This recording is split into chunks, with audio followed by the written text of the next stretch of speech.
The red dust of Redemption Gulch settled on everything. It coated the unpainted planks of the apothecary, filmed the inside of the water barrel, and worked its way into the seams of Eliza Hart's dress.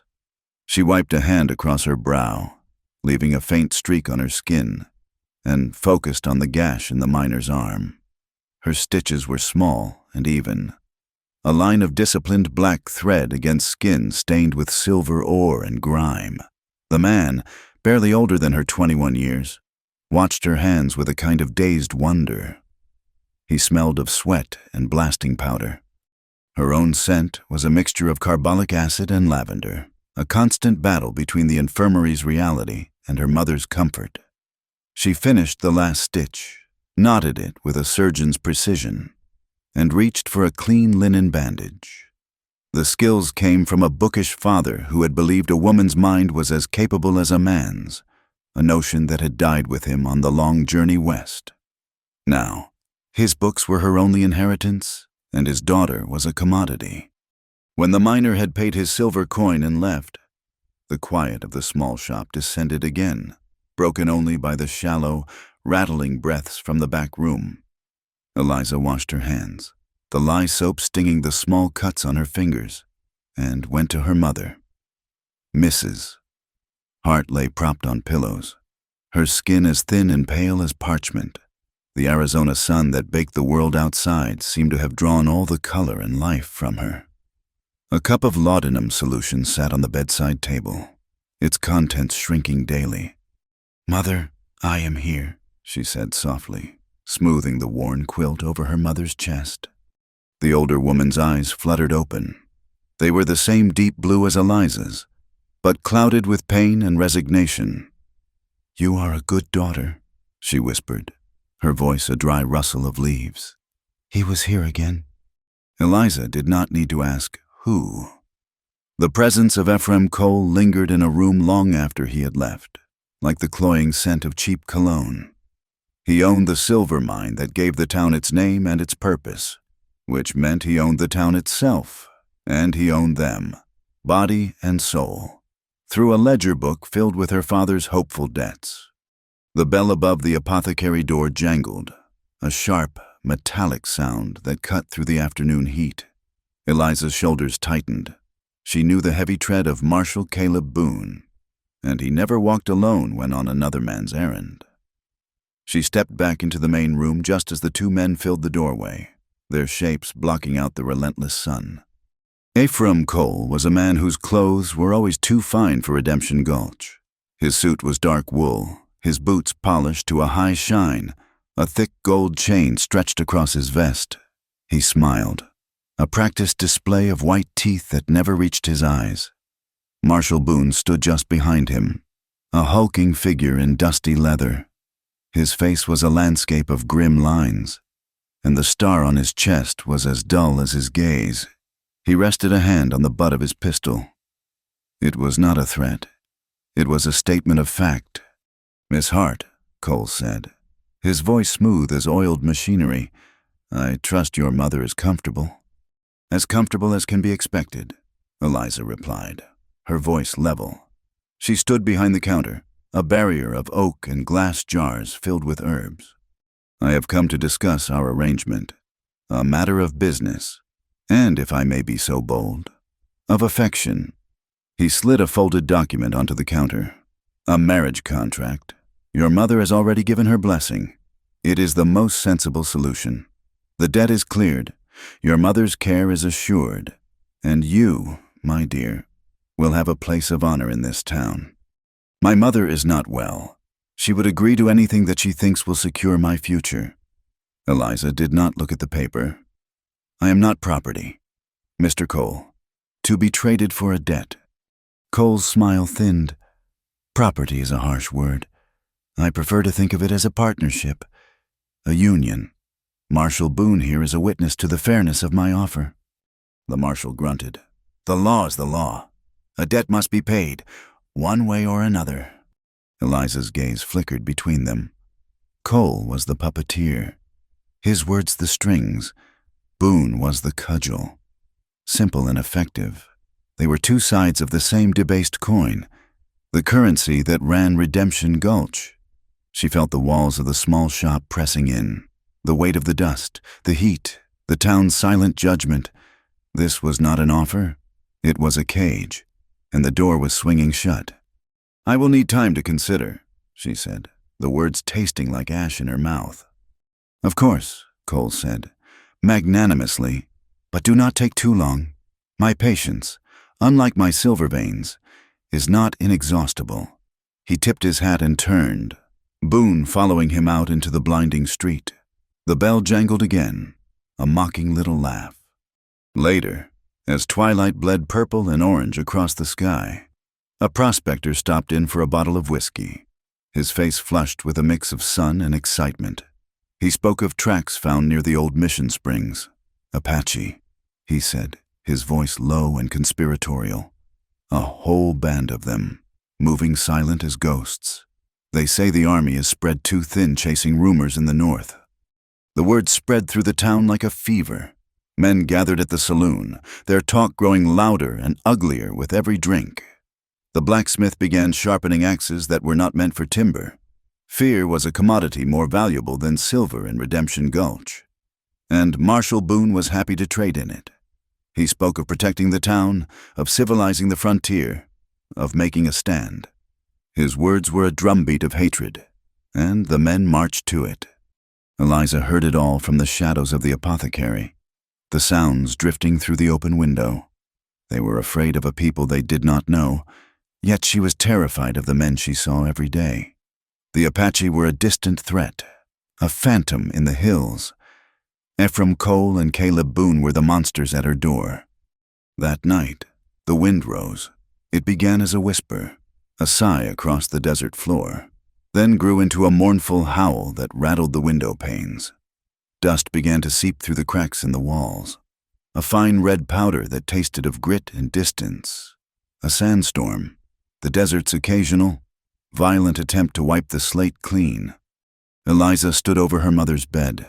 The woman was asleep, her breathing eased by a dose of laudanum, a wave of guilt, so powerful it almost brought her to her knees, washed over Eliza. To leave her was a betrayal. To stay was a surrender of the soul. She looked at her mother's face, etched with worry, even in sleep, and knew that the greatest gift she could give her was not her presence, but her freedom. To stay and be crushed under Cole's thumb would be to let her father's legacy, the belief in her spirit, die completely. Her decision, when it came, was not a lightning strike of courage, but a quiet, desperate hardening of her will. She moved with a silent purpose that surprised her. From a loose floorboard beneath her cot, she retrieved the small leather pouch containing her meager savings. She packed a canvas satchel with a canteen, a block of dried jerky, and 2 of her father's most precious books, a surgeon's field manual and a detailed text on the botany of the territory. They were her tools, her only real weapons, from the shop. She took the heavy ledger book containing records of all the medicines and supplies sold to the coal mining company, a small, foolish piece of leverage she could not bear to leave behind. The wind shrieked outside, a wild chorus of liberation and terror. It swallowed the light from the lanterns along the main street, plunging Redemption Gulch into a churning, suffocating darkness. Through the gale, she could hear the faint, frantic tolling of the church bell, its rope pulled by the wind, a desperate, unanswered prayer. The church doors, she knew, would be barred and locked. There was no sanctuary to be found here. She wrapped a thick shawl around her head and face, pulling it tight against the stinging sand. One last look at her mother. She bent and brushed her lips against the sleeping woman's forehead, a silent promise to endure, to live. Then, slipping out the back door, she was gone, swallowed by the storm. Hours later, as the first hints of a bruised dawn tried to break through the dust-choked sky, Marshal Caleb Boone kicked open the door to the apothecary. He found the back room empty, save for the sleeping woman. His cold eyes swept the room, noting the missing satchel, the disturbed floorboard. A grim smile touched his lips. He strode to his office, the wind still tearing at the brim of his hat. He took a fresh piece of paper and a thick charcoal pencil. "By order of the Redemption Gulch Marshal's Office," he wrote in thick, blocky letters. "One Eliza Hart, fugitive, absconded from lawful obligations, wanted for theft." He did not specify what she had stolen. He did not need to. In his world, she had stolen herself. He hammered the notice to the post outside his office, the paper flapping violently in the wind. Before he had even turned his back, the red dust had already begun to claim it. The sandstorm had scoured the world, leaving it raw and exposed. When the wind finally died, Eliza Hart was left in a landscape of stunning brutality. The sun, a merciless white disk in a pale sky, hammered down on the red earth. Her flight from Redemption Gulch, a desperate act of will in the churning darkness, now seemed like a fool's errand. The storm had covered her tracks, but it had also erased the world she knew, replacing it with an endless, shimmering expanse of rock and sand. Her canteen, which had felt so heavy and full of promise, was now terrifyingly light. She had sipped at the water, rationing it with a discipline born of fear, but the heat stole the moisture from her body faster than she could replace it. Her lips were cracked, her tongue a thick, foreign object in her mouth. The town, with its dust and its malice, was a memory.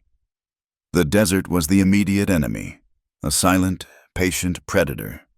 She followed what she thought was the memory of a game trail, a faint depression in the earth, but it soon vanished into a maze of cracked rock and thorny scrub. Panic, cold and sharp, pricked at the edges of her exhaustion. She had traded a cage of iron for a cage of heat and light. She stumbled forward, her vision blurring, the weight of the canvas satchel pulling at her shoulder, the books inside. Her father's legacy felt like lead weights dragging her down into the thirsty earth. Her wandering led her into an arroyo, a deep, dry channel carved by the violent memory of water. Its sandy bottom offered easier walking than the rocky plain above, and she followed its winding path, clinging to the foolish hope that it might lead to a spring. But the arroyo only coiled deeper into the desiccated land. The high, crumbling banks blocked any breeze and seemed to reflect the sun's glare, trapping her in an oven of her own making. She fell. It was not a dramatic collapse, but a simple, clumsy giving way of her knees. The sand was hot against her cheek. She tried to push herself up, but her limbs felt disconnected, her will frayed to a single, thin thread.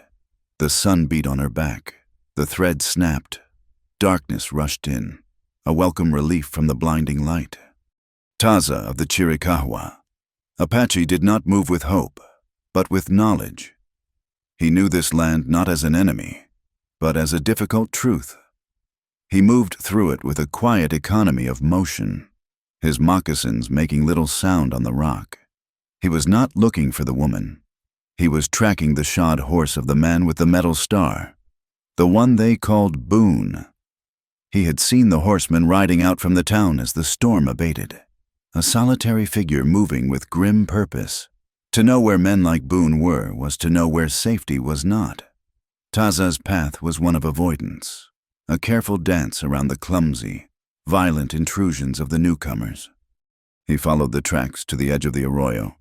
The horse had stopped here, and the man had dismounted, scanning the dry wash below. He had seen nothing, apparently, for the tracks showed him remounting and continuing south, toward the Mexican border. Taza's eyes, however, saw more. He saw what the marshal had missed, a faint disturbance in the sand near a cluster of mesquite, a place where a body might fall and be nearly invisible from the rim. Caution was a part of his spirit. He descended into the arroyo silently, his hand resting on the hilt of the knife at his belt. He approached the spot from downwind, his senses alert for the telltale sound of a rattlesnake's warning or the scent of a hidden threat. He found her lying face down in the sand, a white woman, by her clothes. Her dress was dark, heavy wool, a foolish choice for this country. A thick shawl lay half buried beside her, and a canvas satchel was tangled in the strap around her shoulder. He knelt, his movements fluid and precise. He placed 2 fingers against the side of her neck. A pulse, faint and rapid, throbbed against his fingertips. She was alive, but only just. He turned her over gently. Her face was flushed with sun and streaked with the red dust that was now caked to her skin. Her lips were swollen and split. He saw the empty canteen lying nearby. Thirst, it was the great killer, the one that made no sound. He worked quickly. He unslung his own waterskin, uncorked it, and wet a piece of clean cloth from his pouch. He squeezed a few drops of water onto her lips, then gently wiped the grit from her face. He did this again and again, a slow, patient process of reintroducing life. He lifted her head and shoulders, cradling her with a surprising tenderness, and brought the waterskin to her mouth, letting only a tiny trickle pass her lips. From his pouch, he took a handful of crushed leaves, a mixture he had prepared for burns and bites, and mixed them with a few more drops of water to make a paste. He applied it carefully to her cracked lips and the worst of the sunburn on her face and neck. Then, with an ease that belied her weight, he lifted her and carried her to the deep shade of an overhanging rock ledge a few yards away. He laid her down gently and positioned her satchel as a pillow beneath her head. He had done what he could. The rest was up to her spirit. Eliza woke to the sensation of water. It was not a dream of rain or rivers, but the real, cool wetness of a cloth on her forehead. Her first thought was of her mother, a confused, dreamlike image of a sick room and a gentle hand. She opened her eyes. The man kneeling beside her was not from her world. His skin was the color of the red earth, his black hair long and tied back with a simple leather thong. He wore buckskin leggings and a breechcloth, his chest and shoulders bare, crisscrossed with old, faded scars. A knife hung at his waist. He was an Apache. Every story she had ever heard in Redemption Gulch slammed into her at once. Savage, hostile, killer. A wave of pure, undiluted fear, more powerful than her thirst or exhaustion, seized her. She made a sound, a dry, rasping gasp, and tried to scramble away, her limbs refusing to cooperate. The man did not move. He simply watched her, his dark eyes unreadable. He held up his empty hands, palms forward, a gesture of peace that was as old as the hills around them. He said nothing. He let the silence stretch, giving her fear room to breathe and, perhaps, to subside. He reached for his waterskin, which lay on the ground between them, his movements slow and deliberate. He held it out to her. Eliza stared at it. It was life, and it was being offered by the very specter of death she had been taught to fear. Her body screamed for it. Her mind, poisoned by the town's hatred, screamed a warning. "Water," he said. The word was low and guttural, his English accented but clear. She shook her head, a small, jerky movement. She was trapped. The arroyo walls were a prison, and he was the guard. He set the waterskin down on the sand, well within her reach but away from him.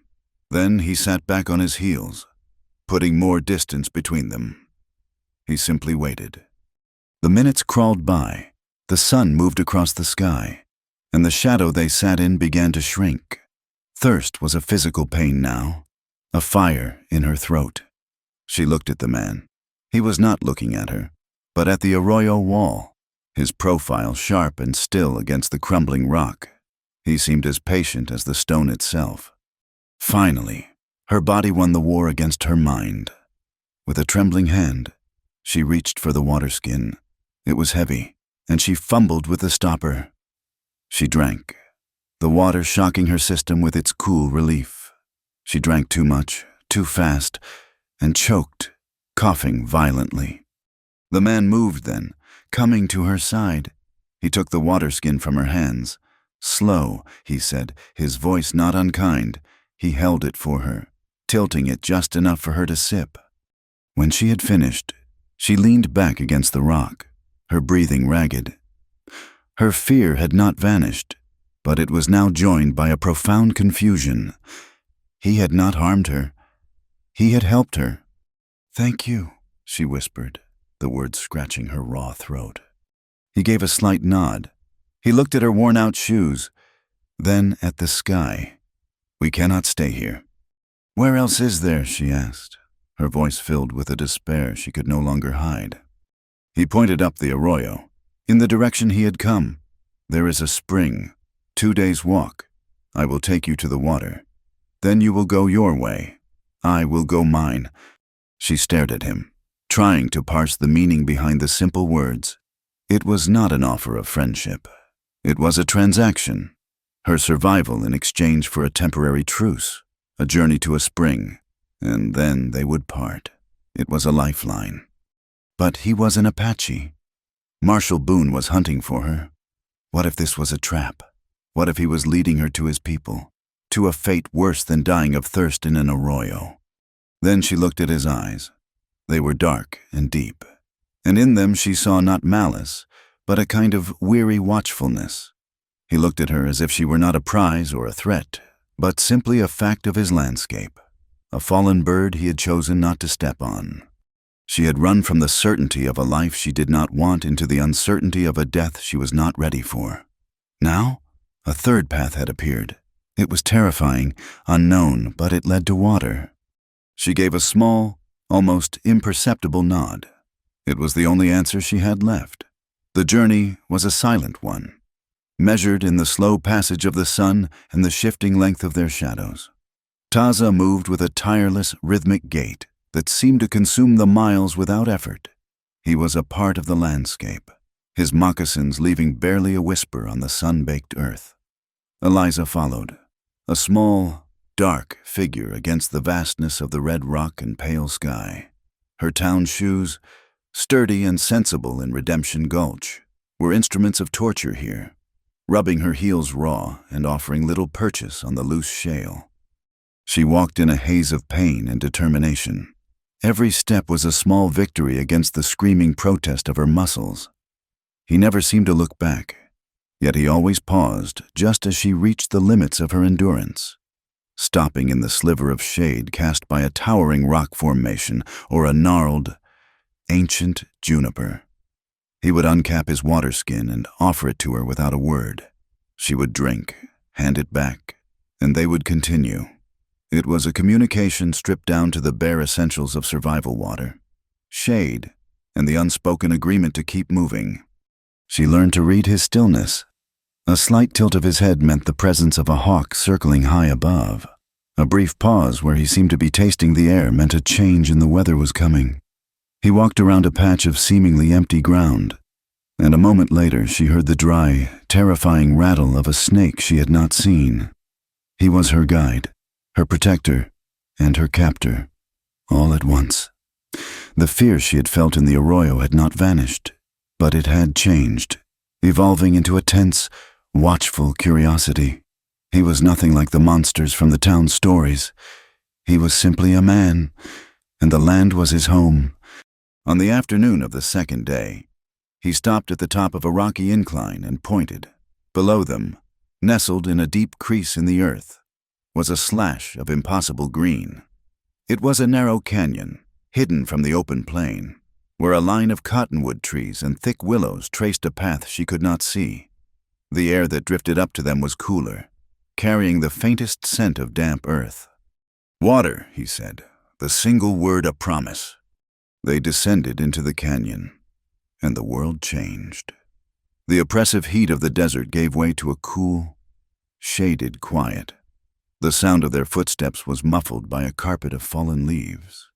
And then she heard it, the low, musical murmur of moving water. The spring was not a gushing fountain, but a gentle seeping from a fissure in the rock wall. It collected in a series of clear, shallow pools, spilling from one to the next before disappearing into the sandy soil. Velvet green moss clung to the stones, and tiny ferns grew in the damp crevices. It was a sanctuary, a secret whispered by the earth. Eliza dropped her satchel and knelt by the first pool. Plunging her hands into the cool water, she splashed it on her face, washing away the layers of dust and sweat, the feeling so exquisite it was almost painful. Taza watched her for a moment, his expression unreadable. "Rest here," he said. He took a small, tightly woven basket from his pack. I will find plants. For your feet." He turned and walked away, his form disappearing into the thick willows downstream, leaving her completely alone for the first time since he had found her. The silence he left behind was profound. For 2 days, his presence had been a constant, a focal point for her fear and her hope. Now, there was only the sound of the water and the rustle of the leaves in the gentle breeze. She was filthy. The grime of the journey felt like a second skin, a layer of desperation and flight she longed to shed. A feverish heat still radiated from her body, a lingering effect of her time in the sun. The pool before her was clear and inviting, deep enough in the middle to sit in. A flush of shame, hot and immediate, rose in her. To disrobe, even here in this hidden place, felt like a transgression. It was an idea so foreign, so deeply ingrained in her by a lifetime of modesty and grim propriety, that her hands trembled at the thought. But the need to be clean, to be whole again, was a more powerful force. This was not Redemption Gulch. There were no prying eyes, no judgmental whispers. There was only the sun filtering through the leaves, the cool water, and the ancient, silent rocks. This was a baptism she needed to perform for herself. Slowly, her fingers clumsy and stiff, she unbuttoned her dress. She slipped it off, followed by her chemise and petticoats, folding them neatly on a flat, sun-warmed rock. Clad only in the cool air, she stepped into the pool. The water was a cool benediction. It soothed her sunburned skin and aching muscles. She sank down until it reached her shoulders. The relief so profound, she closed her eyes and let out a long, shuddering breath. She washed her hair, scrubbing away the grit and the fear. She was washing away Ephraim Cole's leering smile, Marshall Boone's cold contempt, the suffocating dust of a life that was not her own. Here, in this secret water, she was just Eliza, a woman reclaiming her own body from the world. Taza moved with the quiet purpose of a man who knew what he was looking for. He found a patch of broad-leafed plantain for her blistered feet and, further on, a healthy stand of yarrow. Its feathery leaves and clustered white flowers were good for fever and for cleaning wounds. He gathered a handful, crushing a few leaves between his fingers to release their pungent, medicinal scent. Satisfied, he turned back toward the spring. He followed the sound of the water, stepping through the willows into the small clearing, and then he saw her. He froze, a statue carved from the red rock. The yarrow clutched in his hand. She was in the pool, her back to him, her wet hair a dark curtain against the pale skin of her shoulders. The water lapped gently around her. The sunlight filtering through the cottonwood leaves dappled her skin with shifting patterns of light and shadow. His breath caught in his throat. It was a sight of such unexpected, startling beauty that it struck him with the force of a physical blow. He had seen women, of course. He had known love and loss. But this was different. She was a creature of another world, fragile and yet resilient, and here in this wild, sacred place, she was revealed. The moment lasted no longer than a heartbeat. Discipline, as ingrained in him as the instinct to breathe, took over. He turned his back so swiftly, it was as if he had been struck, his moccasins making no sound on the soft earth. He stared blindly at the rock wall of the canyon, his heart hammering against his ribs. "I am sorry," he said, his voice low and tight. The English words felt inadequate, clumsy. He followed them with a string of soft, guttural words in his own tongue. A more formal, more profound apology that she could not understand, but whose tone of deep regret was unmistakable. Eliza's head snapped up at the sound of his voice. A wave of cold dread washed over her, followed instantly by a hot, furious blush of shame. She scrambled to cover herself with her arms, her heart pounding with a wild, panicked rhythm. Her first instinct was to scream, to curse him. But he had not lingered. He had not stared. He had turned his back. She had heard the apology in his voice, the genuine shock and remorse. She peeked over her shoulder. He was still standing there, his back ramrod straight, a rigid figure of profound respect. Slowly, the panic subsided, replaced by a dawning, revolutionary thought. She thought of Ephraim Cole, whose eyes always felt like a trespass, a violation that stripped her bare and assessed her worth. She thought of Marshall Boone, whose gaze was a brand, a mark of ownership and contempt. If either of them had found her like this, they would have feasted on her vulnerability. They would have considered it their right. This man, this stranger, this Apache who was supposedly a savage, had shown her a courtesy more profound than any she had known from the so-called civilized men of her own race. He had seen her, and he had turned away. He had apologized. A new understanding settled over her, a truth that resonated deep in her soul. An Apache found the virgin bathing by mistake. His eyes claimed what his hands only dared to dream. The word claimed was not about possession. It was about recognition, an involuntary acknowledgement of beauty that his honor, his very being, would not allow him to defile. It was the vast, unbridgeable gulf between protection and ownership. In that single, fleeting moment, he had given her a gift she had never received before, the gift of her own sanctity.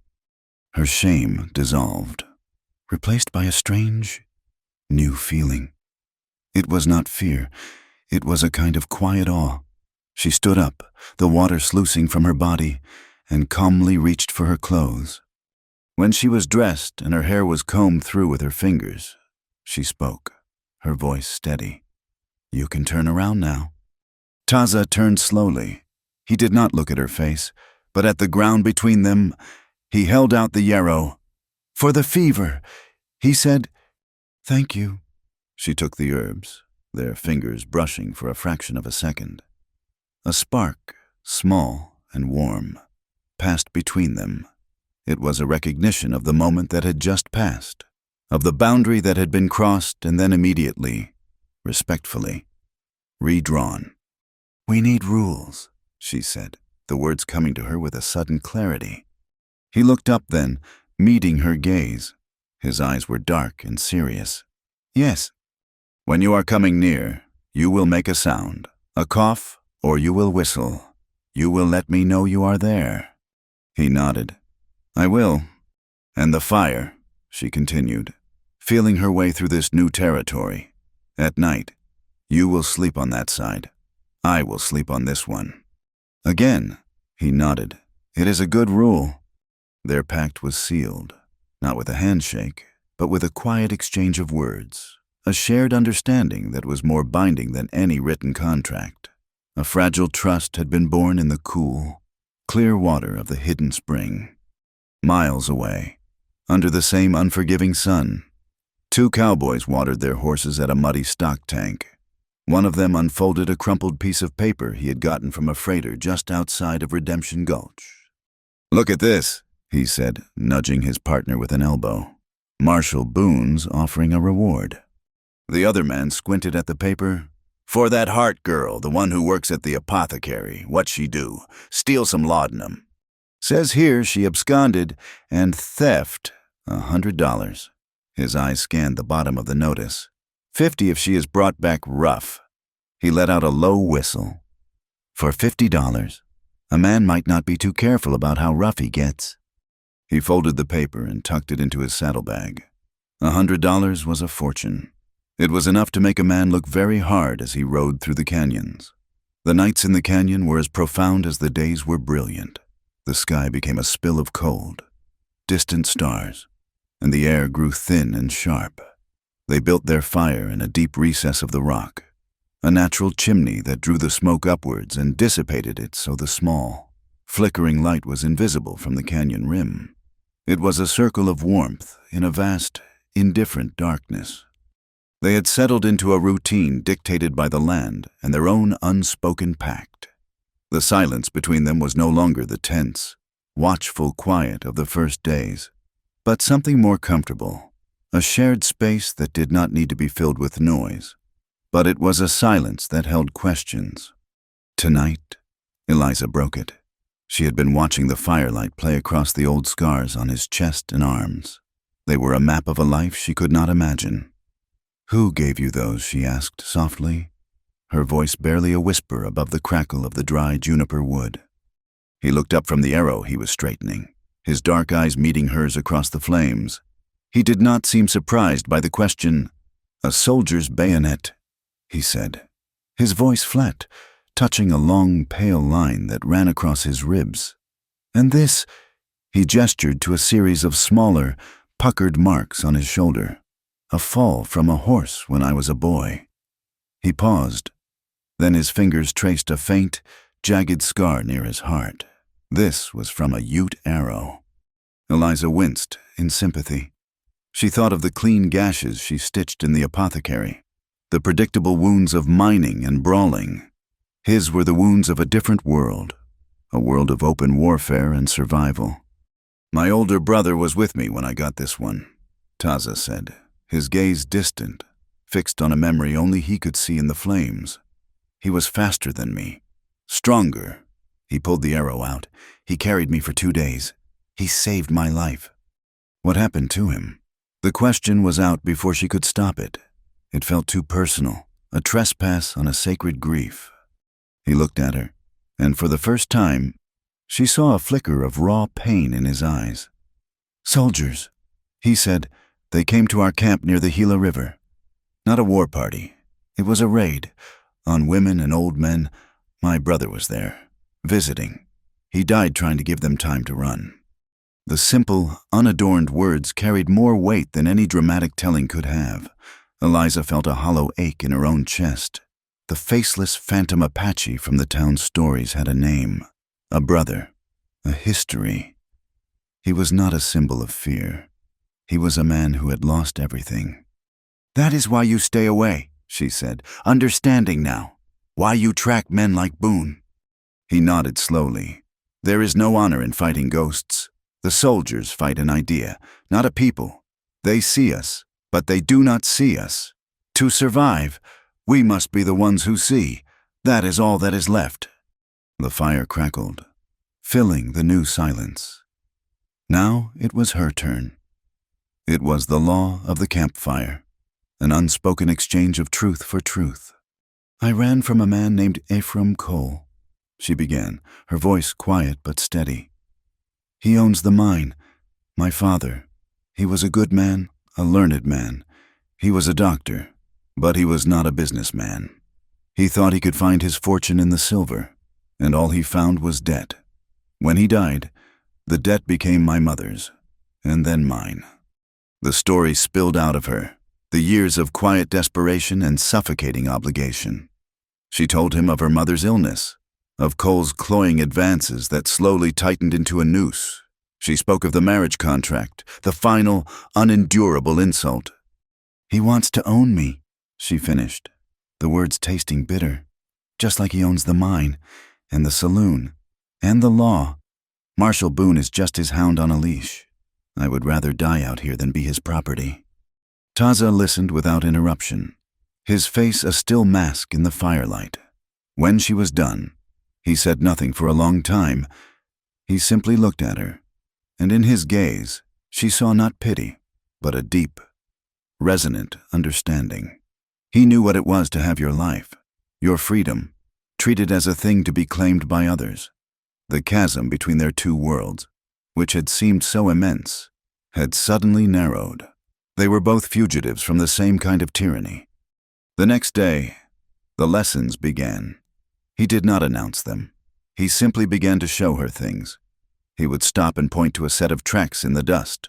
"Deer," he would say, "tracing the sharp, cloven hoof print. The points are forward. He is walking. If he was running, the mark would be deeper." He showed her the soft, padded print of a coyote, the straight, determined line of its passage. He taught her that a broken twig, a dislodged pebble, a single feather caught on a cactus spine, they were all words in a language she had never known how to read. He taught her how to make a simple snare from a bit of twine and a bent willow branch. The first time, she was clumsy, her fingers fumbling with the knots. He did not grow impatient. He simply undid her work and guided her hands, his touch light and impersonal, until she understood the mechanics of the trigger. The next morning, they found a small rabbit in the snare. He showed her how to skin and clean it with a few deft strokes of his knife. The work was grim, but the feeling of providing, of not just consuming what he offered, was a revelation. One afternoon, he found a large rattlesnake coiled in the shade of a rock. He killed it with a single, perfectly aimed throw of a stone. Later, as he prepared the meat, he showed her the fangs, the venom sacs. "If it bites you," he told her, his voice serious, "do not cut the wound. Do not try to suck the poison. That is a fool's tale. You must stay calm. Keep the bite below your heart." He showed her a common weed with broad, flat leaves. "Chew this, put it on the bite. It will draw the heat. It will not save you if the bite is bad, but it will give you time." He was giving her more than knowledge. He was giving her agency. With every lesson, he was chipping away at the hard shell of her fear, the deep-seated belief that she was a burden, a fragile piece of baggage he was forced to carry. She was becoming a partner in her own survival. They were following a high, narrow ridge that gave them a commanding view of the surrounding country. It was harder walking, a treacherous path of loose rock and sharp inclines. But Taza had grown watchful, his eyes constantly scanning the lowlands. Eliza was learning to walk as he did, stepping on the balls of her feet, using the terrain to muffle her sound. She was so focused on placing her feet that she did not see him freeze. He stood perfectly still, a bronze statue against the blue sky. His head cocked, he held up a hand, a silent command for her to stop. She obeyed instantly, her heart beginning to pound. "What is it?" she whispered. He did not answer. He motioned for her to get down, to stay behind a cluster of wind-scoured boulders. He crept forward, low to the ground, and peered over the edge of the ridge. He was there for a long time. When he finally crawled back, his face was grim. "3 riders," he said, his voice barely audible. "The man with the star. 2 others, they look like bounty hunters." They had found their trail. The dread she had been holding at bay for days came rushing back, cold and sickening. "They will follow us into the canyon," she said, her mind racing. "We are trapped." "No, we will not go into the canyon. We will give them no trail to follow." He led her away from the ridge, not down, but further up, into a chaotic jumble of massive, flat-topped rocks that looked like a giant's abandoned building blocks. "Walk only on the stone," he commanded. "Do not touch the dirt." It was a slow, grueling process. They leaped from one rock to another, balanced on narrow ledges, squeezed through tight crevices. Her town shoes, already in tatters, offered no grip on the smooth, sun-warmed stone. Her breath came in ragged gasps, her legs shaking with the strain, but she did not complain. She watched where he put his feet and followed, her entire world reduced to the next safe step. They were crossing a wide, sloping slab of granite when it happened. Taza, who moved with the grace and certainty of a mountain cat, took a short leap to a lower section. His moccasin landed on a patch of loose gravel, and his ankle twisted sharply under him. He let out a short, guttural grunt of pain and stumbled, his arms windmilling for balance on the edge of a steep drop. Without a thought, without a moment of hesitation, Eliza lunged forward. She grabbed his arm with both hands, her fingers digging into the hard muscle, and threw her weight backward. It was just enough. He found his footing, his body steadying, the danger passing as quickly as it had come. For a moment, they stood there, frozen. Her hands were still clamped on his arm. His skin was warm under her touch. It was the first time they had touched with purpose, not by accident. It was not the touch of a man and a woman, but of 2 allies in a dangerous world, a shared, reflexive act of preservation. He looked down at her hands, then up at her face. His dark eyes held a new light, a flicker of surprise and something else, something she could not name. It might have been respect. "Thank you," he said, his voice low. She let go of his arm, a sudden warmth flooding her cheeks. The feeling of being a liability, a piece of helpless freight, vanished in that moment. burned away by the simple, powerful act of giving support instead of just receiving it. She was not a burden. She was necessary. He tested his ankle, his face tight with pain, but he could put weight on it. They found shelter for the night in a shallow cave, a wind-hollowed scoop in the side of a cliff face. From their perch, they could see for miles across the darkening landscape. The bounty hunters were down there somewhere, a hidden poison in the vast beauty of the land. But up here, for now, they were safe. They sat in a comfortable silence, watching the stars emerge. Two small figures who had found an unlikely strength in each other, their separate paths now inextricably joined. The guilt was a constant companion, a quiet ache that the beauty of the wilderness could not erase. Every sunrise, Eliza Hart thought of her mother waking up alone, every night, as she sat by the small, hidden fire. She pictured the empty room in the back of the apothecary. Taza had given her the skills to survive, but he could not give her peace. The wound of her departure was clean, a necessary amputation, but it festered with worry. "I have to go back," she said one evening, the words breaking the comfortable silence between them. Her voice was flat with a resolve that had been hardening for days. Taza looked up from the sinew he was preparing. He did not ask why. He saw the answer in the tense line of her jaw, in the haunted look in her eyes. "It is a trap," he said simply. "They will be watching." "I know, but I have to know if she is all right. I will not go into the town proper, just to the edge. The back window of her room looks out onto the alley. I can be in and out before anyone knows I was there. It is a fool's risk." The words, though true, stung. "I am not a fool. I am a daughter. My mother is sick and alone. I left her. It is a debt I have to pay."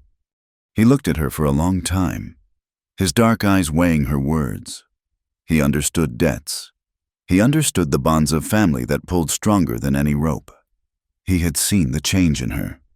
She was no longer the helpless woman he had found in the arroyo. She moved with a quiet confidence now.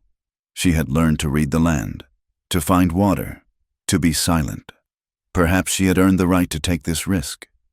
"When we go," he asked. The word "way" settled in her heart. A small, warm stone. The thought that she would have to go alone had been a cold knot of fear in her stomach. 2 nights from now, when the moon is new. They traveled only in the dark, moving through a world of gray shadows and black rock. Taza led them on a circuitous route, approaching Redemption Gulch from the north, through a series of broken hills that would discourage any casual patrol.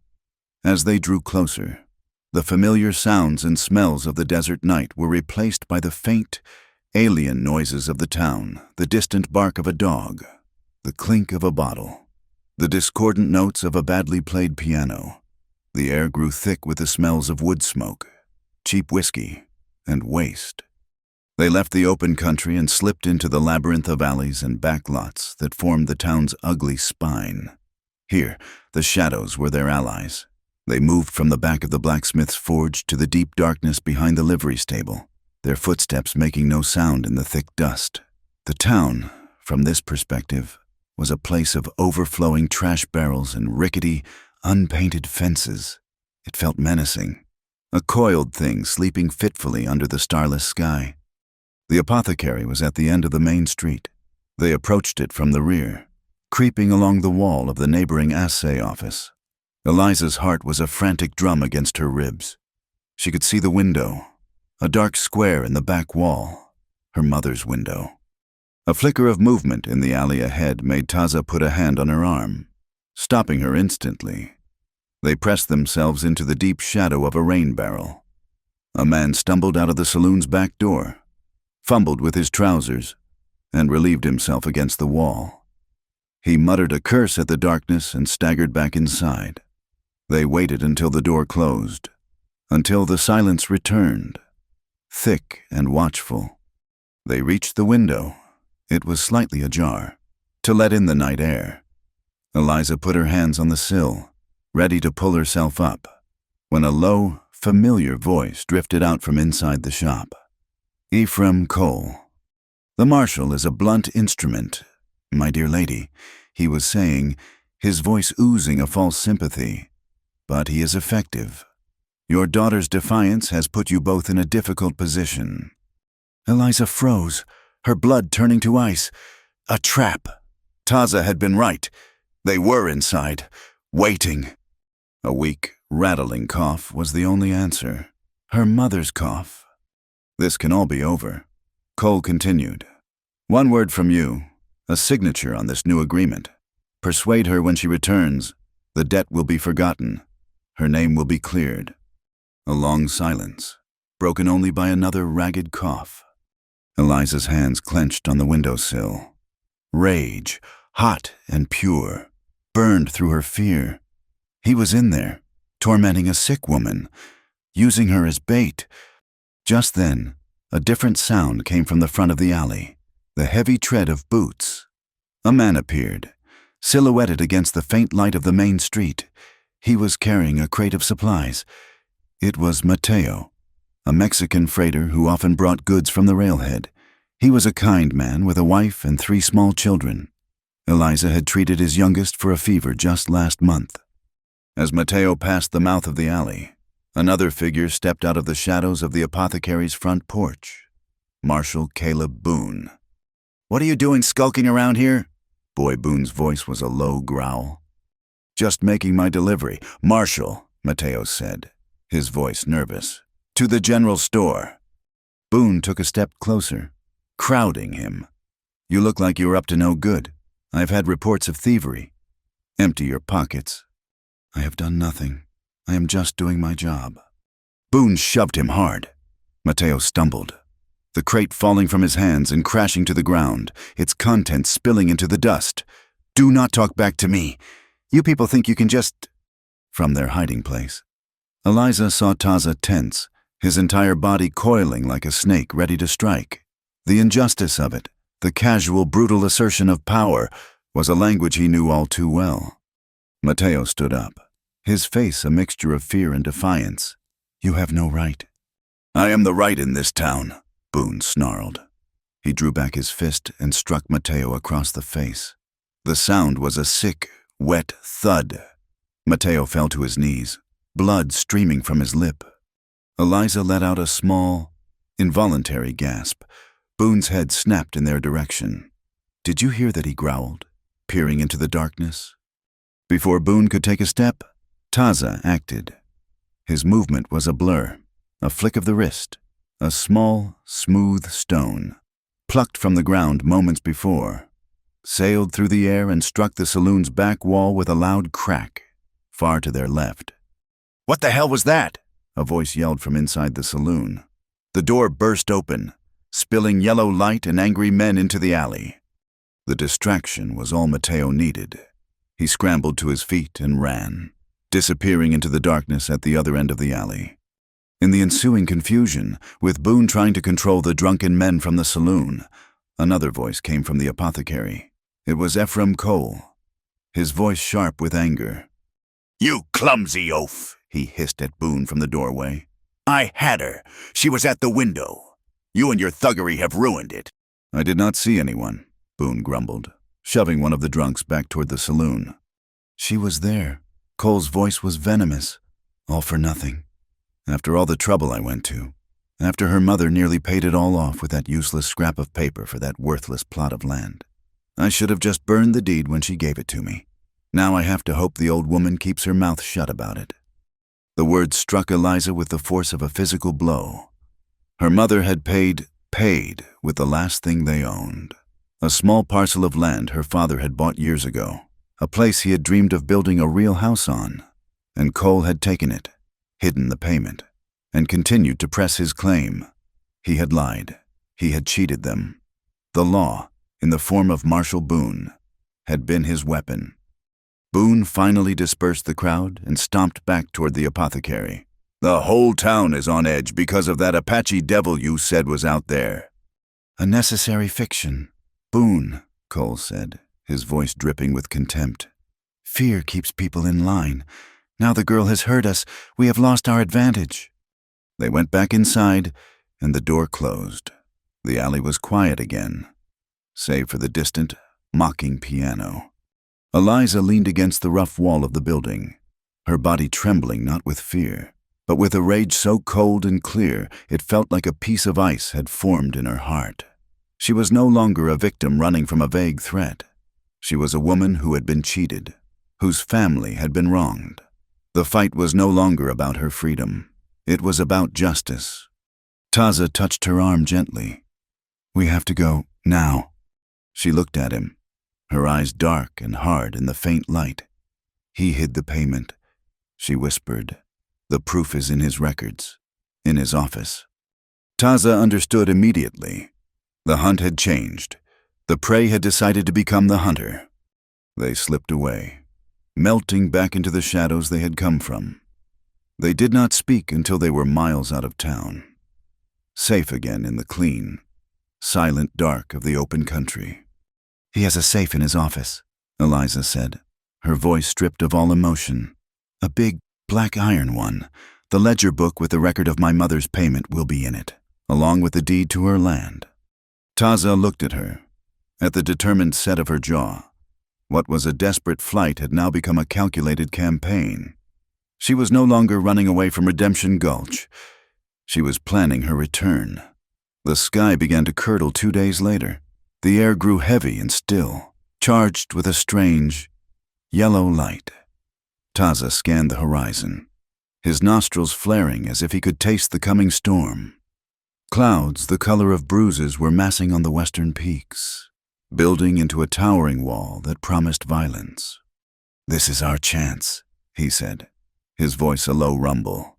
"When the sky breaks, the town will look to its roofs, not its alleys. The noise will be our cover." They had spent the time planning, their conversation a quiet, focused exchange of knowledge. Eliza described the layout of the mining company office, the position of Cole's desk, the window in the back that was often left unlocked. Taza devised the diversion, a simple but effective plan to draw attention to the opposite end of town at the critical moment. He had fashioned a noisemaker from a dried gourd filled with pebbles. When thrown against a tin roof, the sound would be sharp and startling, an unnatural clatter in the chaos of the storm. As dusk fell, the first drops of rain began to fall, fat and heavy, kicking up little explosions of dust. The wind began to sigh, then moan, whipping through the canyons. They made their way toward the town, moving under the cover of the growing storm. By the time they reached the outskirts, the rain was a steady, hissing downpour. Then came the hail. It started small, like pebbles thrown against the window panes. Within minutes, the stones were the size of acorns, then walnuts. They hammered down with a deafening, percussive fury, a relentless drumming that drowned out all other sound. The tin roofs of Redemption Gulch roared like they were under assault from 1,000 hammers. "Now," Taza yelled over the din, pressing a small, sharp rock into her hand. "For the window latch. If it is stuck, I will be at the livery. When you hear the gourd, you will have only moments. Be swift." He squeezed her shoulder, a brief, firm gesture of solidarity. And then he was gone, a ghost melting into the gray, churning chaos of the storm. Eliza ran, her head down, the hailstone stinging her scalp and shoulders through her shawl. She kept to the deepest shadows, her tattered shoes slipping in the mud that was already forming in the alleyways. She reached the back of the mining office, her breath coming in ragged, painful gasps. The window was dark. With trembling fingers, she pushed at the frame. It was locked. Panic, cold and sharp, seized her.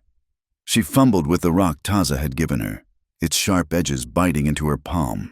She was about to try and force the latch when she heard a loud, sharp rattle from the far end of town, a sound distinct even in the storm's cacophony, Taza's signal.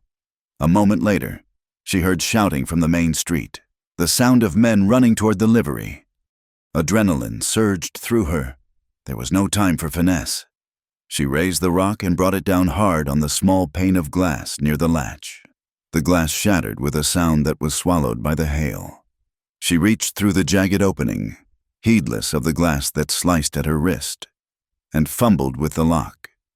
It turned. She slid the window up and scrambled inside, landing in a crouch on the floor of Ephraim Cole's office. The room was dark, smelling of stale cigar smoke and leather. The hail hammered on the roof, a sound that was even louder from inside. She could see the hulking shape of the iron safe against one wall, a black monster guarding its secrets. But her eyes were drawn to the desk. In his arrogance, in his haste to take shelter from the storm, Cole had left a stack of papers on the polished surface. She moved to the desk, her heart pounding. There it was, the thick, leather-bound ledger, its spine stamped with the words Cole Mining Company, and beneath it, a single folded document. She picked it up. It was the marriage contract, its cruel words of ownership and transfer made even more obscene by the elegant, flowing script. She did not need to read it. She could feel the evil of it in the very fiber of the paper. She shoved the contract and the heavy ledger into her canvas satchel, as she did. Her arm brushed against a small, ornate bell on the edge of the desk. A thin, almost invisible wire ran from it, down the leg of the desk, and across the floor to the door. A silent alarm. Her stomach plunged. Had she already tripped it? There was no time to think. She turned back to the window. But a new sound cut through the storm. A deep, resonant clang. It was the fire bell, located in the tower next to the marshal's office, just 2 doors down. It was being rung with a frantic, steady rhythm. The alarm. Cole must have connected the wire. She scrambled out the window just as the office door burst open. She did not look back. She ran, her satchel bumping against her hip, the weight of the ledger a heavy, precious burden. The hail was turning to a torrential, driving rain, a solid sheet of water that blinded her and turned the alley into a river of mud. She saw Taza ahead, a fleeting shape in the deluge, waving her on. They ran together, away from the town, away from the sound of the clanging bell and the enraged shouts of men. They did not head for the high country, but for a deep arroyo that cut through the plains, a place that would offer a direct route away from their pursuers. Behind them, Marshal Boone burst out of the office, his face a mask of fury. He saw the 2 figures disappearing into the storm. He fired his pistol, the shot a flat, useless crack in the overwhelming noise of the rain. He grabbed 2 men from the street. They are heading for the wash. Get horses. The arroyo, which had been a dry, sandy channel just an hour before, was now a raging torrent. A brown, churning river filled the wash from bank to bank, carrying with it uprooted bushes, branches, and debris. The rain had turned the gentle slopes of the surrounding land into a funnel, pouring all its fury into this single, violent channel. They stood at the edge of it, the roar of the water a physical force. "There is no other way," Taza yelled over the sound. "The horses will be faster on the flat ground. We have to cross." He pointed to a spot where a half-submerged cottonwood tree offered a precarious bridge to a large boulder in the middle of the current. From there, it was a shorter, but still dangerous, swim to the other side. He went first, moving with a sure-footed grace even on the slick, treacherous bark. He reached the boulder and turned, holding out a hand to her. Eliza followed, her eyes fixed on his hand, her body trembling with cold and fear. The water surged around her legs, pulling at her with an incredible, hungry force. She was halfway across the log when a massive surge of water, carrying a tangle of splintered fencing, came rushing down the arroyo. Taza saw it coming and yelled a warning, but it was too late. The debris slammed into the log, and he was thrown into the torrent. His head struck a submerged rock with a sickening crack. He disappeared under the brown, churning water. No. The word was torn from Eliza's throat, a raw scream of pure anguish. She saw him surface, his face pale, a dark line of blood matting his wet hair. He was conscious, but dazed, struggling weakly against the current that was sweeping him downstream. In that moment, there was no thought. There was only a single, burning certainty she would not lose him. She leaped from the log into the icy, violent water. The shock of it stole her breath. The current grabbed her, tumbling her over and over. She fought her way to the surface, gasping for air, her eyes scanning the water frantically. She saw him, his movements sluggish, being pulled toward the main, most violent part of the channel. She swam with a strength she did not know she possessed, her arms and legs pumping, her mind focused on that single point. She reached him, grabbed the front of his buckskin shirt, and held on. He was a dead weight, his body limp, his eyes barely open. "Pull, Eliza, pull!" she screamed at herself, her voice lost in the roar of the flood. She kicked her legs, pulling him with her, fighting the current, angling for the far bank. Her lungs burned, her muscles screamed. The satchel, still slung over her shoulder, dragged at her, but she refused to let it go. It was their only weapon. The reason for all of this? Her feet touched mud. She had made it. With a final, desperate surge of strength, she dragged Taza out of the water and up the slick, muddy bank, collapsing beside him, her body shaking uncontrollably, her lungs heaving. He was alive. His breathing was shallow, and the cut on his head was bleeding freely. But he was alive. The roles had been reversed. The protector had become the one in need of protection. They could not stay there. Boone and his men would be searching both banks of the wash. She half lifted, half dragged Taza away from the river, into a maze of dark, volcanic rock. She remembered him showing her a place like this, a hollow tube formed by ancient lava flows, a cave. She found it, a dark slash in the rock face, hidden behind a curtain of rain-soaked scrub. She pulled him inside, into the absolute, silent blackness. The roar of the flood was now a distant, muffled thunder. They were safe. The cave was cold, a deep, penetrating chill that seeped into their bones. They were both soaked to the skin, their bodies shaking violently. Taza was barely conscious. She tore a strip from her petticoat and gently cleaned the wound on his head, pressing the cloth against it to stop the bleeding. "We need warmth," she whispered, more to herself than to him. She stripped off his wet shirt and her own sodden dress, leaving them in their underclothes. She found a heavy wool cloak in his pack, miraculously still dry. It was not big enough for both of them to lie under separately. She lay down on the cold stone floor and pulled him close, his back against her front, and wrapped the single cloak around them both. His body was cold, his shivering violent. She wrapped her arms around him, sharing her own meager body heat, trying to will her warmth into him. Slowly, his shivering began to subside. He stirred, his body shifting against hers. His hand found hers, his fingers lacing with her own. "Eliza," he whispered, his voice a rough, weak sound in the darkness. "I am here," she said, her voice thick with unshed tears. "I am here." He was quiet for a long time. She thought he had drifted back into unconsciousness. Then he spoke again, his voice so low she could feel the vibration of it more than hear the words. "In the water, I thought—" "I know," she whispered, her lips close to his ear. "I thought so, too."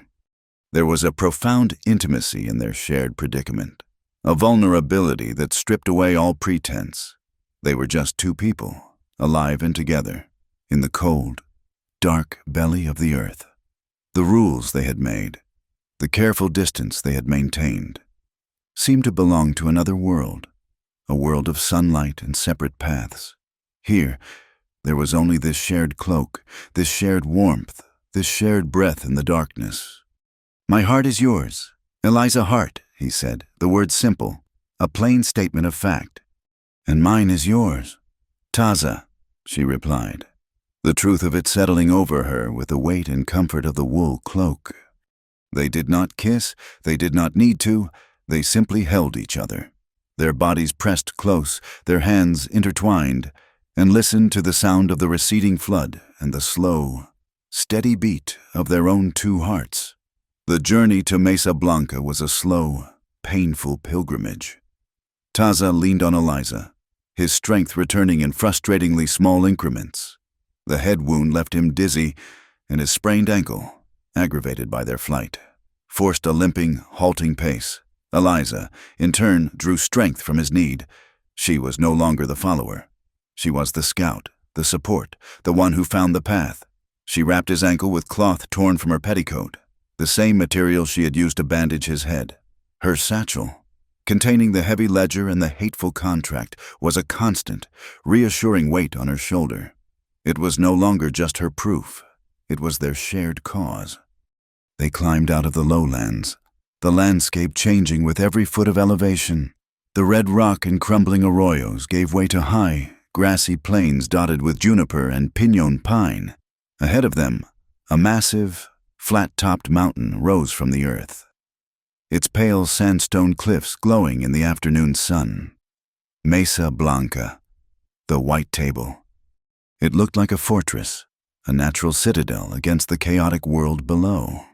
As they drew closer, Eliza saw that the only approach was a steep, narrow trail that zigzagged up the face of the cliff, a path easily defended. This was not a hiding place.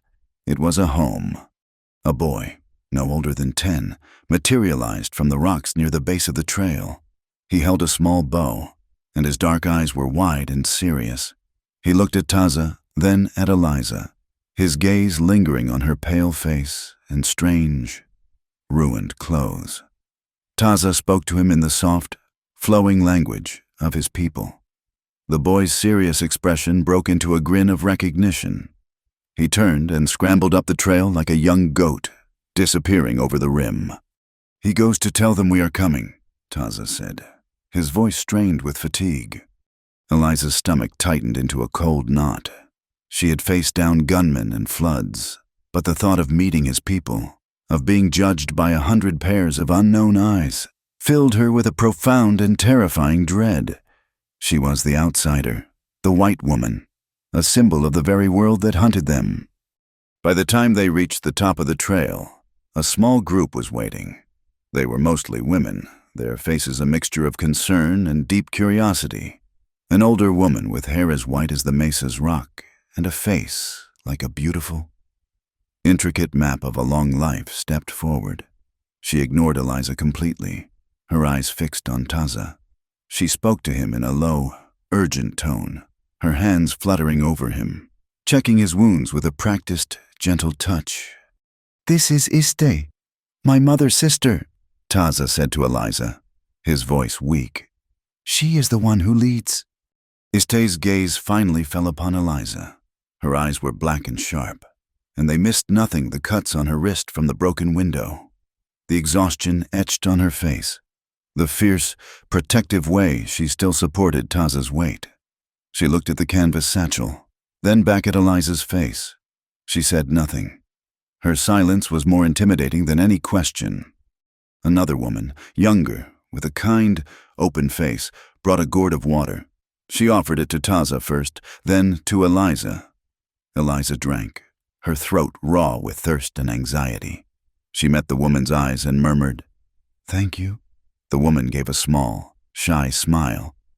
They led them into the heart of the settlement. It was not a chaotic camp, but an ordered village of wickiups, domed structures of willow branches and hides arranged in a wide circle. The air smelled of wood smoke, roasting agave, and the clean scent of pine. Children stopped their games to stare. Men working on bows and tools looked up, their faces impassive. Eliza felt like a creature in a cage, every move and feature scrutinized. Iste led them to a wickiup set slightly apart from the others. Inside, a fire smoldered in a central pit, and soft furs were laid out on the ground.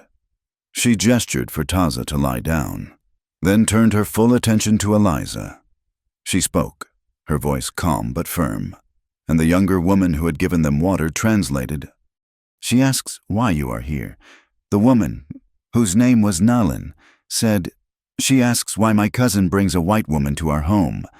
Before Eliza could answer, Taza spoke from the furs, his voice stronger now. "She saved my life. Twice. She is my heart.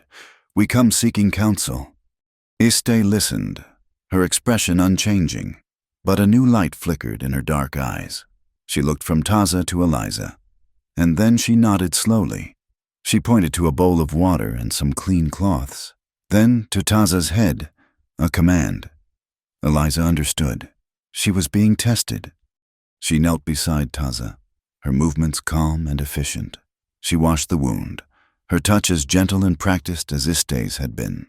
She examined it for signs of infection, her mind clicking through the pages of her father's medical books. She saw Iste watching her hands, her focus, her lack of hesitation. From her satchel, she took a small tin of salve she had made herself from yarrow and pine sap. She applied a thin layer to the cut before rebandaging it with a fresh cloth Nalin provided. When she was finished, Iste grunted, a sound of what might have been approval. She spoke to Nalin again. She says you have the hands of a healer. My father was a doctor, Eliza replied. He taught me. Iste then gestured for Eliza to sit. A bowl of warm pinole, a savory cornmeal mush, was placed in her hands. It was the most delicious thing she had ever tasted. As she ate, she was given her first task. Nalin handed her a pair of Taza's moccasins. One of the soles had been torn by the sharp rocks. She was given an awl and a length of sinew. The message was clear: if you are to stay, you must contribute. She worked, her fingers clumsy at first, but she was a quick study. The other women, seeing her quiet determination, slowly began to relax their guard. They showed her how to soften the leather, how to make the stitches small and tight. Through Nalin, they asked her questions. Not about the world outside, but about her skills. Could she set a broken bone? Did she know the remedies for a child's fever? Her knowledge was her currency here, a bridge between her world and theirs. She was not just Taza's woman. She was a person with a valuable purpose. That evening, the Council of Elders convened. They gathered in the open, around a large, slow-burning fire. It was not just the old men. Iste sat in a place of honor, as did several other older women. Taza, leaning on a walking stick, told the story of their flight, of the ambush at the apothecary, of the stolen ledger. When he was finished, all eyes turned to Eliza. It was her turn. She stood, her heart pounding, and took the ledger and the marriage contract from her satchel. She did not speak of fear or of her own feelings. She spoke with the cold, clear anger that had sustained her since that night in the alley. She laid out the facts of the debt, of her mother's payment, of Cole's deliberate fraud. She explained how he used the law as a weapon and the marshal as his fist. She held up the ledger. "This is the proof," she said, her voice carrying in the still night air. "This is his lie, written in his own hand. He is a thief who wears a suit and a cheat who calls himself a man of business. He will not stop with me. A man with this kind of greed will not stop until he has consumed everything." She finished and sat down, her body trembling with the release of so much pent-up rage and truth. A long silence fell over the circle. The elders murmured among themselves. Finally, an old man with a face like a dried apple spoke, his voice raspy with age. Iste translated his words herself this time, her English slow and deliberate. "He says this man Cole has broken the law of his own people. A debt that is paid is finished. A promise made must be honored. This is a matter of justice." Another elder spoke. "We cannot fight the White Town. It will bring the soldiers. We have seen too much of that." "There is a way," Iste said, her gaze sweeping the circle before settling on Eliza. "A way without blood. We will send a rider, a messenger. He will carry this book. He will give it to the man Cole. He will tell him that the people of the White Table know his crime. He will tell him to cancel the debt, to return the land, and to leave the woman and her mother in peace. If he does this, the book will be his. If he does not, the book will be sent to the great chief of the soldiers." It was a brilliant, simple plan. It used their enemy's own system of law against him, threatening exposure not to the town, but to a higher authority that might be investigating men like Cole already. It was a demand for justice, not a declaration of war. The council agreed. A young, swift rider was chosen. He would leave at dawn. A sense of relief settled over the camp. a feeling that a crisis had been met with wisdom and strength. The relief was short-lived. Just as the council was breaking up, a horseman appeared at the edge of the firelight. He was a scout from a southern band, his horse lathered in sweat, his face grim. He spoke in low, urgent tones to Iste and the elders. A shadow fell over the camp as his words spread. Nalin came to Eliza's side, her face pale. "What is it?" Eliza asked. "The scout has seen them," Nalin whispered, her voice trembling. "A dozen riders. Not soldiers, they are mixed. Mexican, Anglo, hard men. They carry new rifles. They are being led by a man who knows this country well. They were hired in the town by the man Cole. They are coming this way." The dawn came not as a light, but as a chilling, wet mist that rose from the canyons and settled over the mesa, swallowing the world in a blanket of silent, gray vapor. The village of Mesa Blanca was not asleep. The scout's warning had been a stone dropped into a still pond, and the ripples of preparation had spread through every wickiup. In the pre-dawn gloom, the community moved with a quiet, grim purpose. The children, the elderly, and the infirm were led to deep, defensible caves on the far side of the mesa. The women who remained worked, sharpening knives, preparing water skins, and gathering medicines. The men checked their weapons, their faces grim and set. There was no panic. There was only a cold, hard resolve. Eliza Hart felt a strange sense of calm settle over her. The fear was still there, a cold knot in the pit of her stomach, but it was overshadowed by a profound sense of purpose. This was no longer just her fight. Her flight from Redemption Gulch had brought this violence to a peaceful people. The ledger in her satchel felt heavier than ever, not with the weight of paper and ink, but with the weight of responsibility. Iste found her near the central fire pit, her hands clenched into fists. The old woman's eyes were sharp and clear in the flickering light. "You have the healer's gift," Iste said, her English slow but precise. "A healer's place is not in the fight, but in its wake. There is a shallow alcove in the rock, near the main trail. It is protected from above and from the front. That will be your place. Nalin will help you." It was a command, not a suggestion. Eliza nodded. She gathered her father's small leather roll of surgical instruments, her tin of salve, and the herbs Taza had taught her to identify. Nalin appeared at her side, her arms laden with clean cloths and bowls. Together, they made their way to the alcove as the mist thickened around them, muffling their footsteps. They were setting a table for death, and Eliza prayed it would be a small one. Taza moved through the mist like a wraith, his limp barely noticeable, his body fueled by a cold, controlled fury. He gathered a small group of the swiftest, quietest warriors. "Our numbers are few, our weapons old," he said, his voice a low growl that cut through the damp air. "Their rifles are new. We will not meet them in the open. We will let the mist be our ally. We will let the rock be our shield. We will lead them into the broken ground, where a man must watch his feet as much as his front. We will bleed them, one by one." He looked at each man, his dark eyes locking with theirs. "We are fighting for our home. We are fighting for our children. Fight with the cunning of the coyote and the heart of the eagle." The attack began with the sudden, sharp crack of a rifle, a sound that ripped through the misty silence. It was followed by another, and then a ragged volley. The mercenaries were not attempting a subtle infiltration. They were using the mist as a screen for a direct assault, confident in their superior firepower. Shouts and war cries echoed through the vapor, creating a disorienting sense of chaos. Eliza's hands began to tremble. She clasped them together, forcing them still. She laid out her father's instruments on a clean cloth, the scalpel, the probe, the suture needles, all gleaming dully in the gray light. Nalin placed a large bowl of fresh water beside her. They waited, listening to the terrifying sounds of the unseen battle. The first casualty was a young warrior named Kani.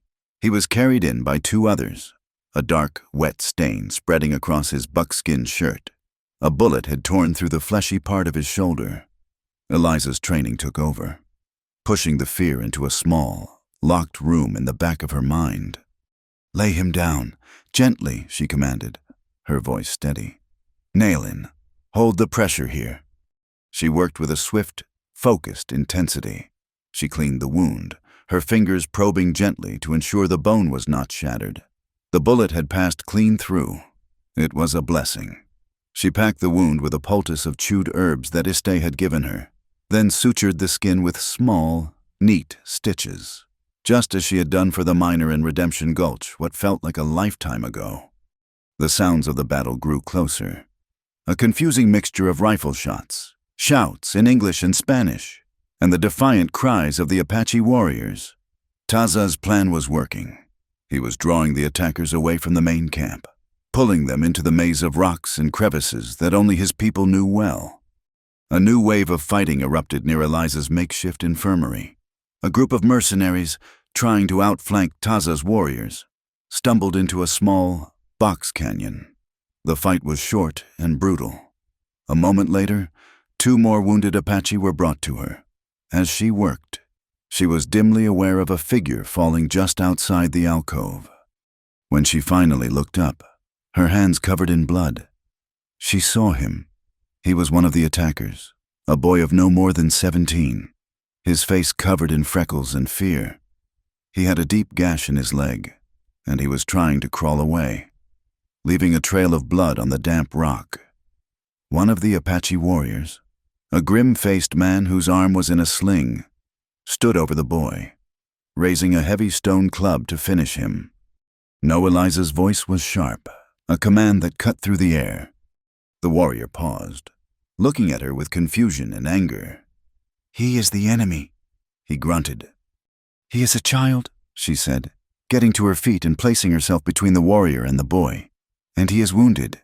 My place is to heal, not to judge." She stared at the warrior, her blue eyes blazing with a fire he had not expected. He held her gaze for a long moment, then slowly, reluctantly, he lowered the club. He spat on the ground near the boy's head and walked away. Eliza knelt beside the young mercenary. He flinched, his eyes wide with terror. "I will not hurt you," she said softly. She worked quickly, cleaning and binding his wound, her touch gentle but firm. He watched her, his face a mask of disbelief. When she was done, she gave him a drink of water. He drank greedily, his eyes never leaving her face. The main body of the mercenaries was now fully entangled in the broken ground.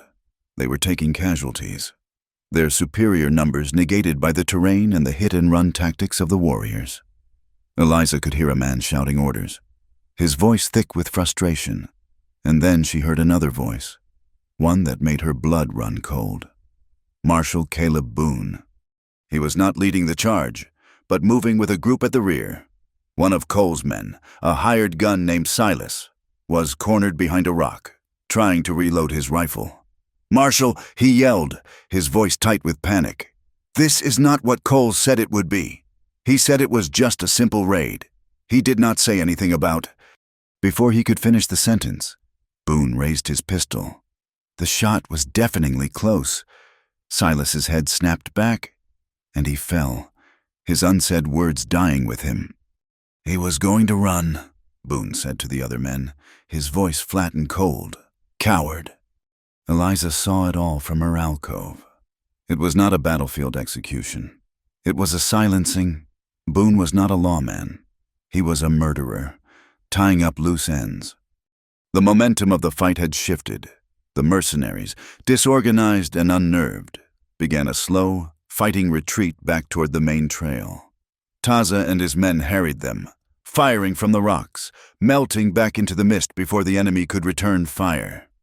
Boone was among the last to pull back, using his pistol to cover the others.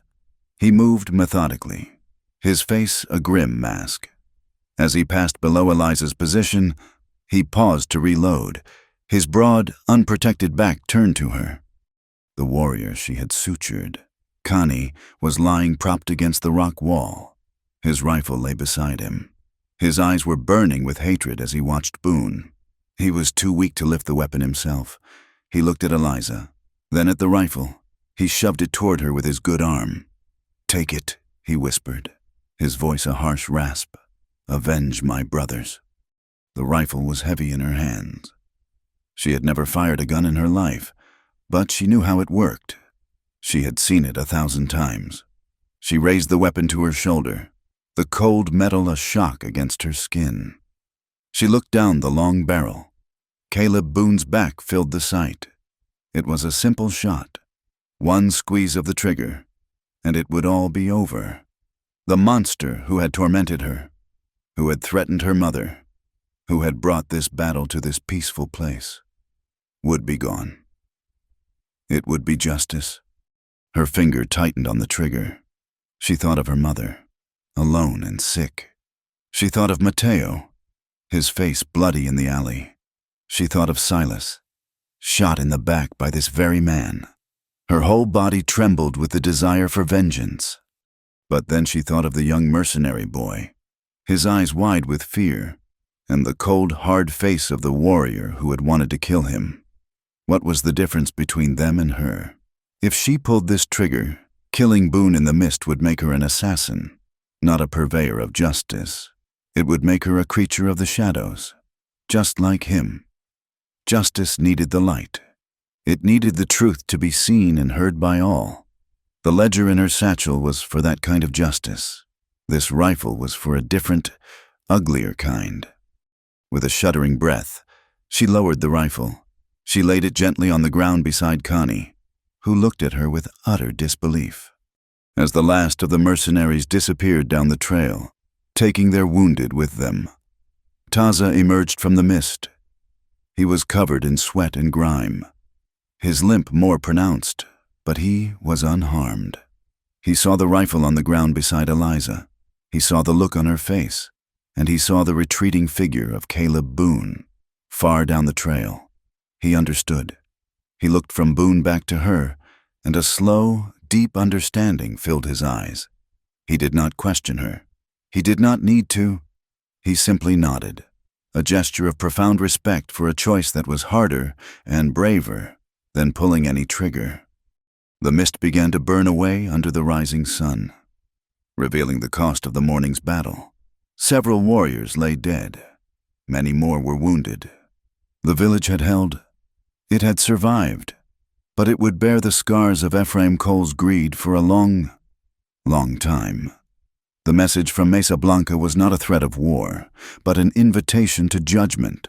It was carried by a single, unarmed rider who rode into Redemption Gulch in the broad light of day. He did not go to the marshal's office or the mining company. He went to the general store, to the blacksmith, to the saloon, and delivered the same message to all who would listen. A council will be held at the foot of the white table at noon on the 3rd day. Come and hear the truth. Lay down your weapons and come as neighbors. Justice will be decided under the open sky. The idea was so audacious, so contrary to the cycle of violence that governed the territory, that it spread through the town like a brush fire. It was a spectacle no one was willing to miss. On the appointed day, a strange procession made its way out of Redemption Gulch. There were merchants in their Sunday best, miners blinking in the unaccustomed sunlight, their faces scrubbed clean of ore dust. Mateo the freighter was there with his wife and his oldest son, the town's free black blacksmith, a massive, quiet man named Josiah, walked with a solemn dignity. Even the saloon girls came, their bright dresses a splash of garish color against the muted tones of the desert. They came in wagons, on horseback, and on foot, as instructed. They came unarmed. Ephraim Cole and Marshal Caleb Boone arrived last, riding fine horses, their faces masks of arrogant confidence.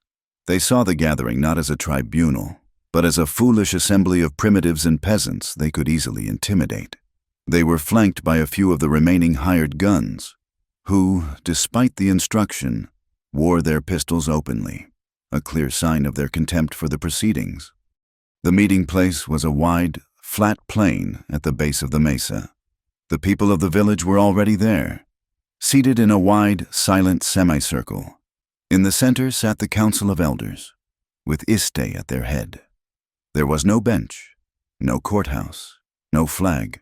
The only authority was the silent weight of the gathered people and the vast, impartial blue of the sky above. Iste rose, her small, weathered frame possessing an unshakable dignity. "We are here not to spill blood, but to find truth," she said, her voice clear and strong, carrying easily in the still air. Blood cries for more blood. The truth, once spoken, brings peace. We will hear the story of the woman, Eliza Hart. Then we will hear the story of the man, Ephraim Cole, and we will all be the judges.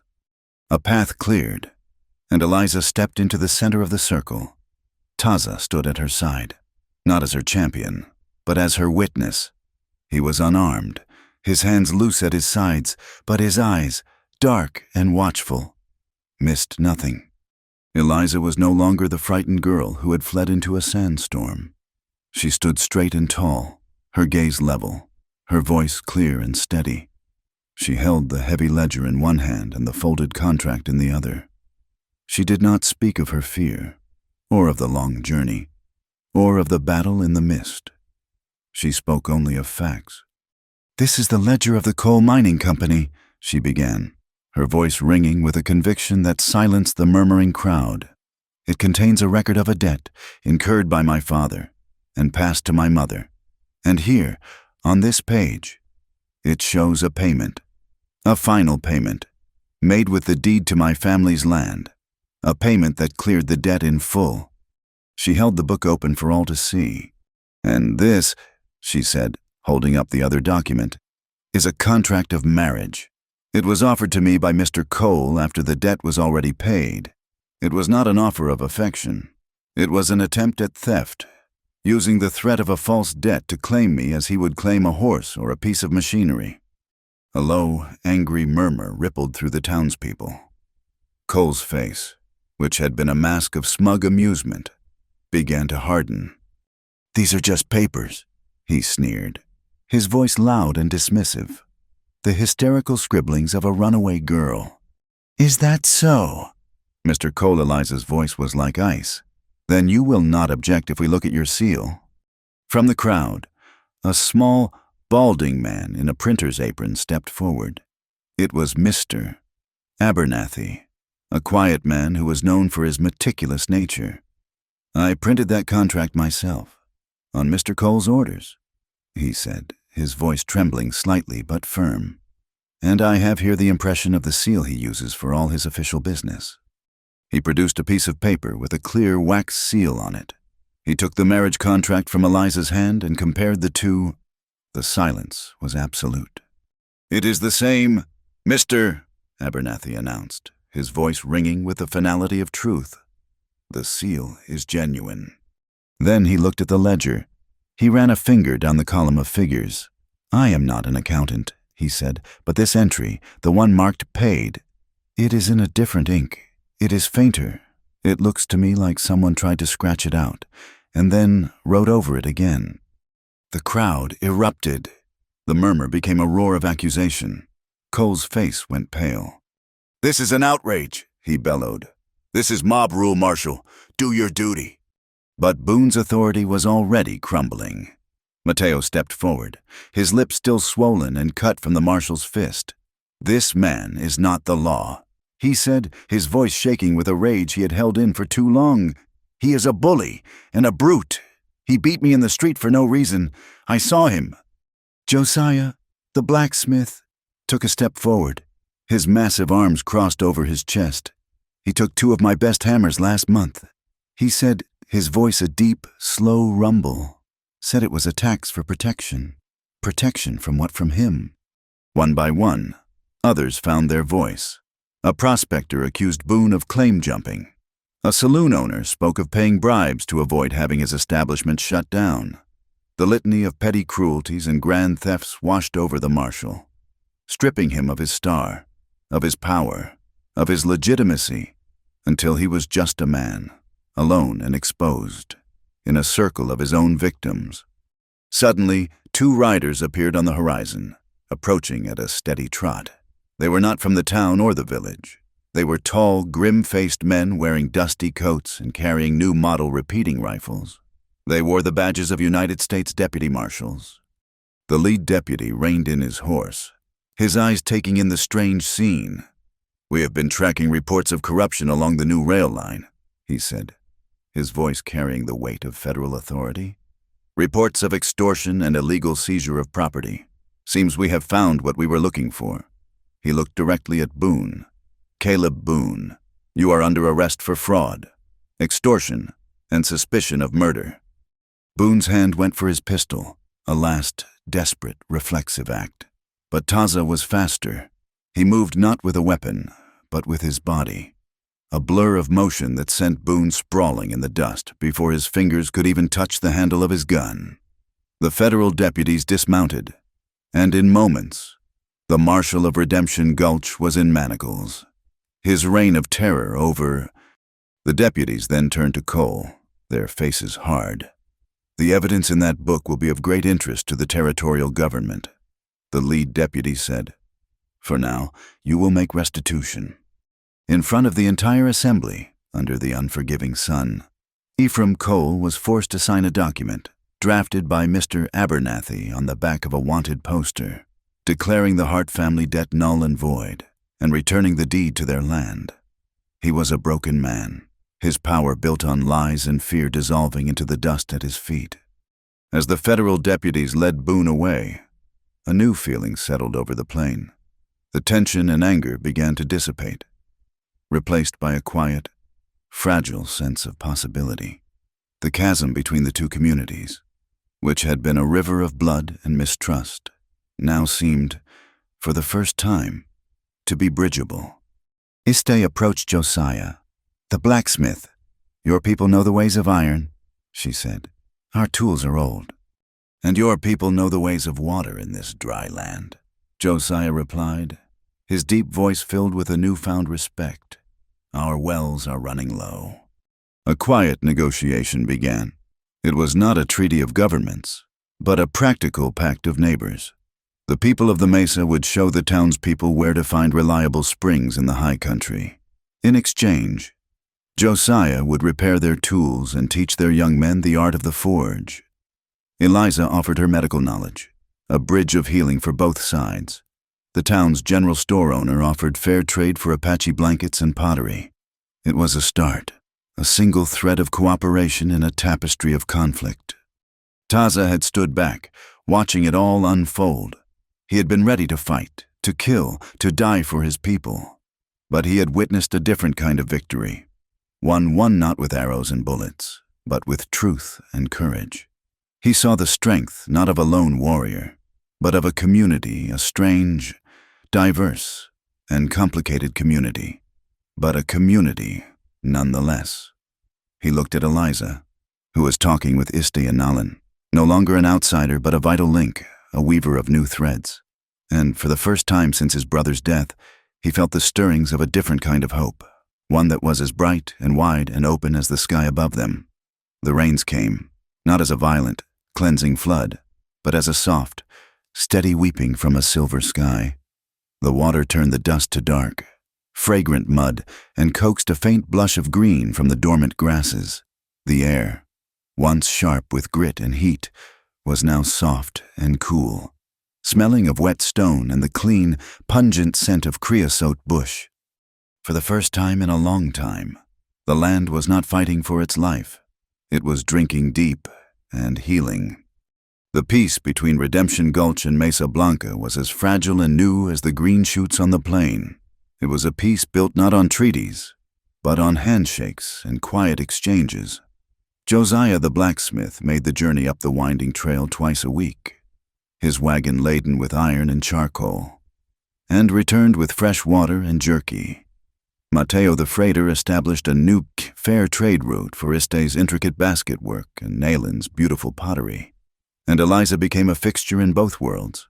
She reopened the apothecary, her mother now sitting in a chair by the front window, her health slowly returning in the absence of fear and debt. But every few days, Eliza would ride up to the mesa, her saddlebags filled with tinctures and bandages, to tend to the lingering wounds of the battle and the everyday ailments of the village. She was the bridge, a woman who belonged to two places, and therefore to neither and to both. One evening, as the rain fell with a gentle, hypnotic rhythm on the hide roof of their wickiup, Eliza presented Taza with a gift. She had worked on it for weeks, in stolen moments by the firelight, her hands growing deft and sure under Nalin's tutelage. She held out a pair of new moccasins. They were made of the softest, most supple deer hide, and stitched with sinew in the way the women had taught her. But the beadwork on the front was her own design. On each moccasin, she had created two separate, winding trails of blue beads, one darker, one lighter. They moved in parallel for a time, then curved, and finally, at the toe, they merged into a single, strong, unbroken line. Taza took them, his hands turning them over and over, his fingers tracing the intricate lines of her beadwork. He looked at the two trails becoming one, and a slow, deep understanding filled his eyes. He said nothing, but his silence was more eloquent than any words of praise. He slipped off his old, worn moccasins and put on the new ones. They fit as if they had been made for him. "It is time," Iste said the next day. The community gathered as the sun set, the clouds breaking to reveal a sky washed in brilliant hues of orange and violet. There was no preacher, no altar, no book of rules. There was only the people, a circle of faces old and young, and a large, crackling fire that threw their dancing shadows against the ancient rocks. Eliza and Taza stood before the fire, before the elders, before their assembled family of choice. They did not exchange rings of cold metal. They exchanged gifts of the heart and hand. He gave her a beautifully carved eagle feather, a symbol of vision and freedom. She gave him the moccasins, a symbol of the path they would now walk together. They shared a meal of roasted corn and venison, a communion of sustenance and community. Then Eliza spoke, her voice not loud, but clear and true, carrying to every person in the circle. "I used to think freedom was a place you could run to," she said, her eyes finding Taza's in the firelight. "A destination. I have learned that it is not. Freedom is a choice you make, every single day. It is the choice to speak the truth, even when your voice shakes. It is the choice to trust, even when you have been betrayed. And it is the choice to love, not by holding on, but by letting go, by giving the person you love the space to be who they are. Today, I choose this path, I choose this family, I choose this man." They made their vows not to a distant God, but to each other. Their words, simple promises spoken into the sacred quiet, to protect, to honor, to listen, to be true.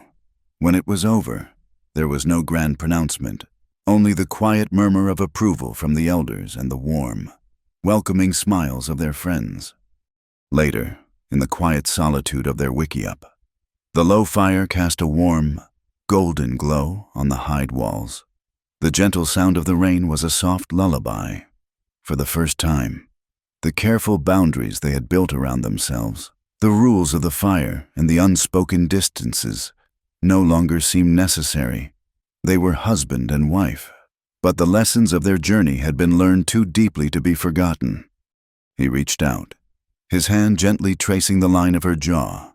His touch was not one of possession, but of reverence. It was a question. She leaned into his hand, her eyes closing for a moment, her answer a silent offering of trust. He slowly, gently, began to unbutton her dress. At each button, he paused, his dark eyes searching hers, asking for permission. And at each pause, she gave a small, almost imperceptible nod. Yes. When they lay together on the soft furs, wrapped in the warmth of the fire and the shared cloak of their promises, their coming together was not a storm of passion, but a quiet, healing rain. It was a slow, tender exploration, a conversation spoken in the language of touch. It was the touch of a healer, mending the wounds of the past. It was the touch of a warrior, offering a place of absolute safety.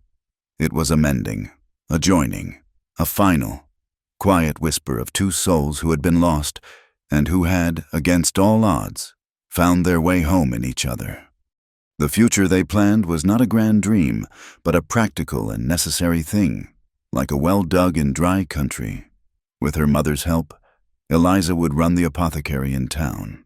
But she and Taza would also build a small outpost, a trading post and infirmary, on the plain between the mesa and the town. It would be a neutral ground, a place of medicine and commerce, built of adobe bricks and Apache resilience. It would be a new kind of place, for a new kind of peace. One afternoon, as the rainy season was just beginning to wane, they rode out together on the high mesa. The world below was a patchwork of shadow and light as the clouds drifted across the sun.